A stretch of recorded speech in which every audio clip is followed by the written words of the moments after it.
Closing the racial equity gap. That's the mission of the Community Foundation of Greater Huntsville's Racial Equity Fund. The group serves over 20 local nonprofit organizations by expanding opportunities. We're connecting North Alabama with stories about the good works of the region's nonprofit organizations. Tonight, Way 31's Olivia Schuler shows us how students directly benefited from thousands of dollars in funds within the last year.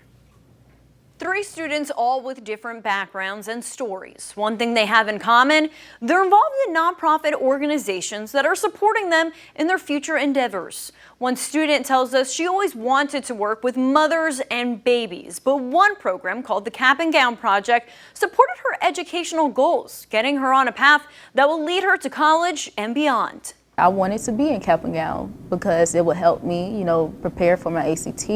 I would tour colleges and I would meet new people. Lanaya Oakley is a student at Mae Jemison High School College Academy. At 17 years old, preparing for college is a primary focus.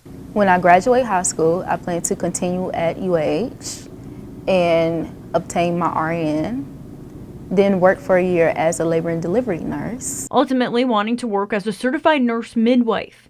With the help of Cap and Gown, she now knows exactly how to get there. They made sure that I knew how to fill out a college application. They made sure that I knew how to fill out that FAFSA.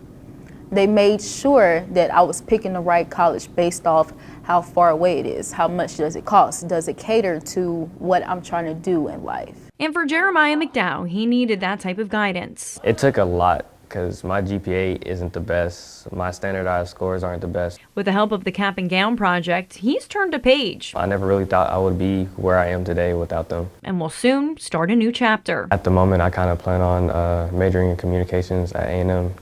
The Cap and Gown Project, not the only nonprofit shaping young lives. Grants given to Bartley Bridges program help college students interested in entrepreneurship. I want to get into electrical engineering. That's one of my passions. The program, called Beats, helps Landers learn how to run his own business. One thing that I really learned from that is the steps that it takes to create a successful business that'll sustain and maintain over time. Each of these 3 students leaning on organizations for different types of guidance. The 2022 Here for Good campaign is taking place this month. The goal to raise $200,000 for nonprofit organizations that rely on racial equity funds. Reporting in studio, Olivia Schuler, Way 31 News. Officials say nonprofit organizations received more than $185,000 since the start of the Racial Equity Fund.